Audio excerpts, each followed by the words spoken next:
चिकित्सकीय गर्भ समापन। इस वीडियो के अंत में संभागी गर्भ की पहली तिमाही में गर्भ समापन की विधियों, गर्भ समापन सेवाओं में नर्सिंग स्टाफ की भूमिका एवं चिकित्सकीय गर्भ समापन अधिनियम MTP 1971 के बारे में जान सकेंगे।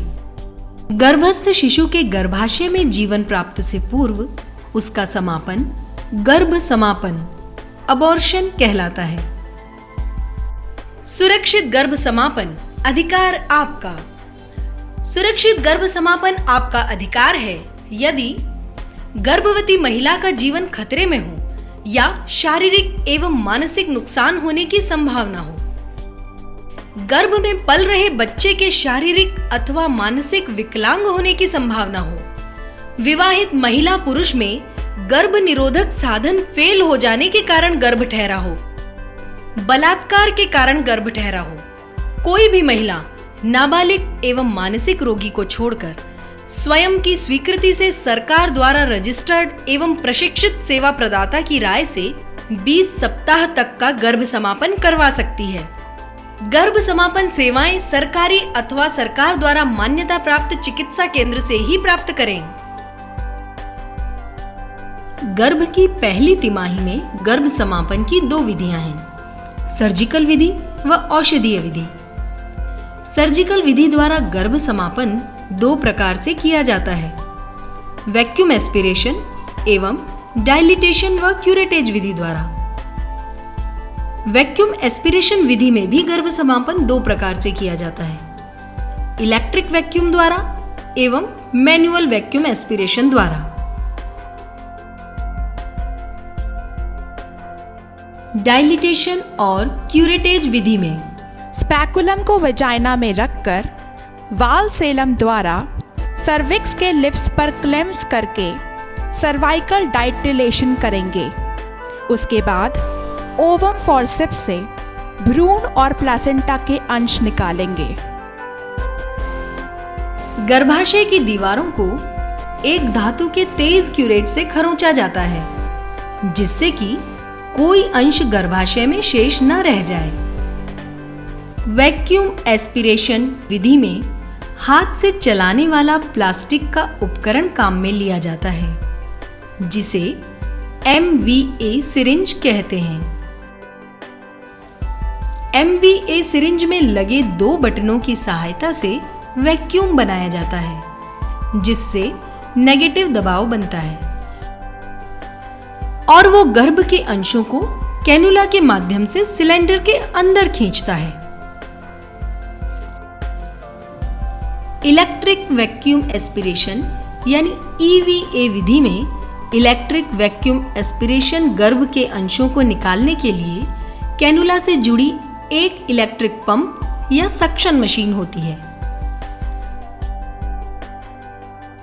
कैनुला को गर्भाशय में डाला जाता है और फिर उसे सक्शन मशीन की ट्यूबिंग से जोड़ा जाता है।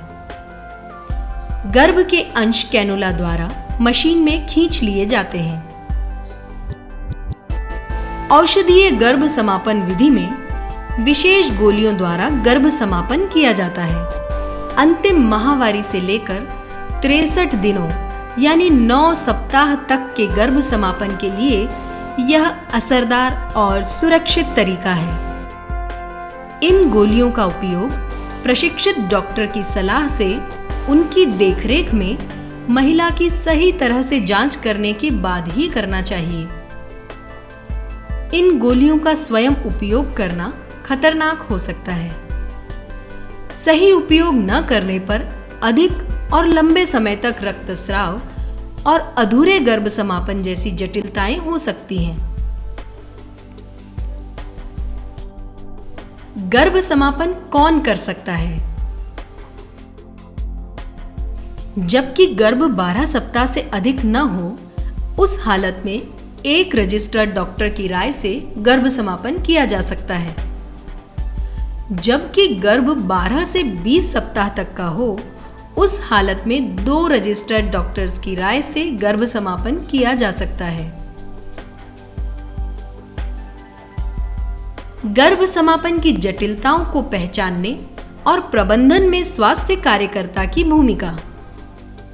महिला को शिक्षित करें ताकि वो गैर कानूनी प्रदाताओं से गर्भ समापन न कराए। उसे सुरक्षित गर्भ समापन सेवाएं प्रदान करने वाले नजदीकी स्वास्थ्य केंद्रों की जानकारी दें।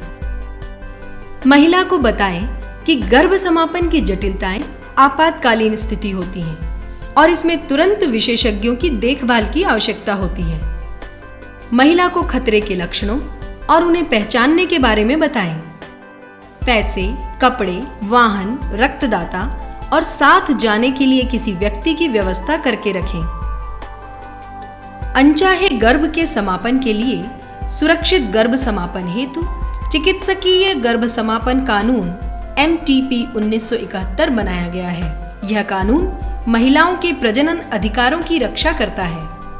चिकित्सकीय गर्भ समापन कानून कुछ विशेष परिस्थितियों में ही मान्य है, परंतु लिंग जांच आधारित गर्भ समापन गैर कानूनी एवं दंडनीय है। गर्भ समापन पंजीकृत चिकित्सक के द्वारा सुरक्षित स्थान पर ही किया जा सकता है। गर्भ समापन के दौरान या बाद में जटिलताएं हो सकती हैं, इसलिए प्रशिक्षित स्वास्थ्य प्रदाता व मान्यता प्राप्त स्थान पर गर्भ समापन कराने से जटिलता की संभावना कम होती है। जटिलताओं का प्रारंभिक प्रबंधन होना चाहिए और जरूरत पड़ने पर उचित स्वास्थ्य केंद्र पर रेफर करना चाहिए। गर्भ समापन एक संवेदनशील मुद्दा है, इसलिए इन सेवाओं को प्राप्त करने वाली महिलाओं के लिए सही परामर्श एक महत्वपूर्ण भूमिका निभाता है।